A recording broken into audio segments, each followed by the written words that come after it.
Lorsqu'on se marie, lorsqu'on veut se marier, on regarde à 3 choses majeures. Que Dieu t'aide. Ma fille vient.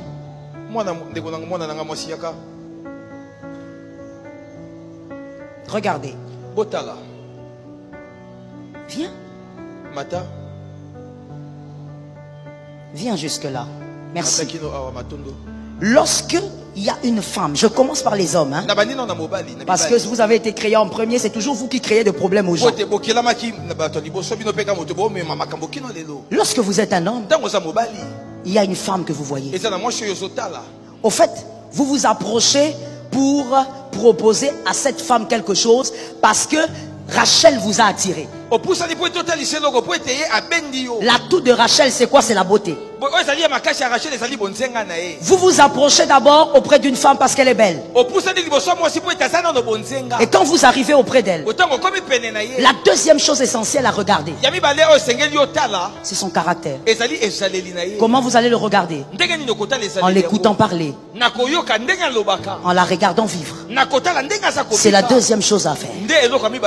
La troisième, c'est de vérifier si en elle il y a les potentiels capables de vous propulser. Écoute-moi très bien. On ne met pas le moteur d'un hélicoptère dans un avion. Tout homme ne peut pas propulser toute femme ne peut pas propulser tout homme. C'est question de calibre. Il y a des calibres qui ne sont pas compatibles. La femme qui est là, elle a tellement de potentiel que l'homme qui veut l'épouser n'a pas assez d'énergie pour propulser cette femme.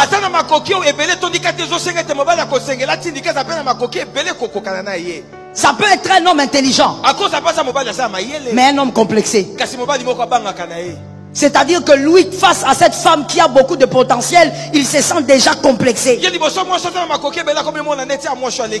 Quand une femme au potentiel extraordinaire épouse un homme complexé, elle a tué sa destinée. Répétez ça. Une femme qui a beaucoup de potentiel comme toi doit épouser un homme qui a assez d'estime pour lui-même.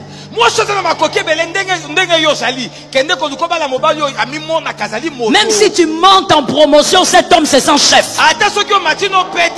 Même si tu montes en gloire, cet homme se sent chef. Même si tu montes en diplôme, l'homme se sent.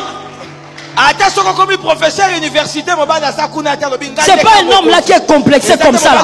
Façon. Quand il arrive tout près, je veux d'ailleurs dire quelque chose qui va peut-être choquer. C'est pas grave. On est habitué avec ça.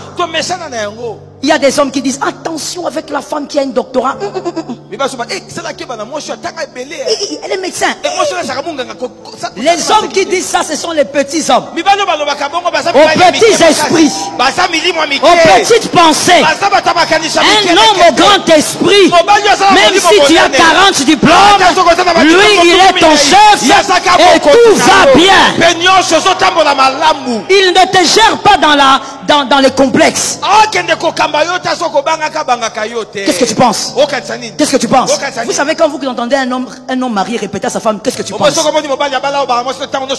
Complexé depuis. Répétez ça.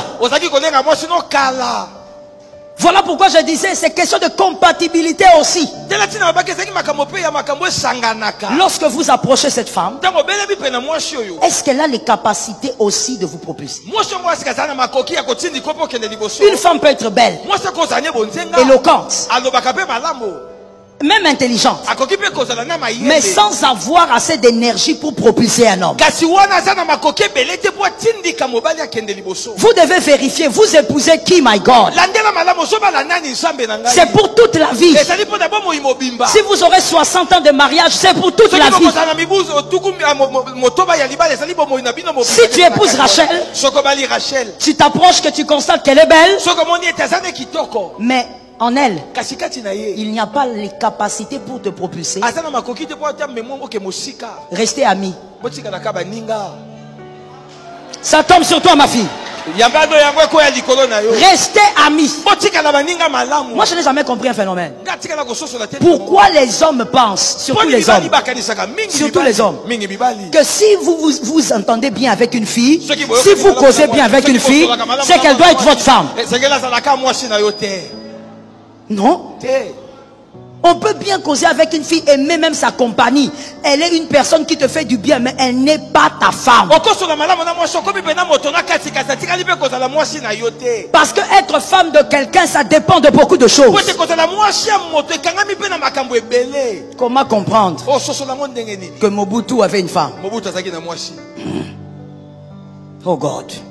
Comment comprendre que Hitler avait une copine? Ça donne la chair de poule. Mais elle n'avait pas la chair de poule. Elle était bien. Il faut vérifier si la personne que tu vas prendre n'est pas Rachel.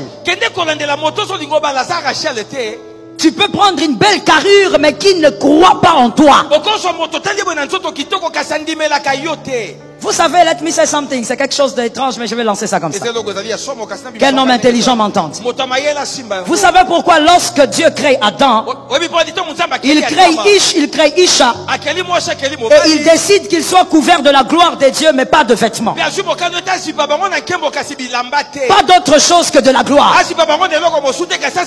Parce que Ève doit être capable de croire en son mari, même en voyant sa nudité. Même en regardant sa nudité, elle doit être capable de croire en son mari. Ce qui fait que des fois des femmes sont des Rachel. Avant le mariage, elles te respectent comme un dieu. Mais pendant le mariage, elles te méprisent. Parce que dans le mariage, elle a vu toutes tes faiblesses, tes incapacités. Elle a vu tes erreurs. Alors elle commence à te diminuer. Je dis à un homme au nom de Jésus, ne rencontre pas une Rachel. Une personne qui va te mépriser dedans. Rachel, elle va t'acclamer quand vous êtes fiancés. Rachel, elle sera là presque en train de t'adorer. Quand tu l'appelles, elle court. Elle te donne tous les noms du monde. Mon bébé, mon rat, ma souris, tout. Elle t'appelle. Mais quand vous vous mariez, quand tu parles, Rachel te regarde avec dédain. Elle te regarde avec mépris.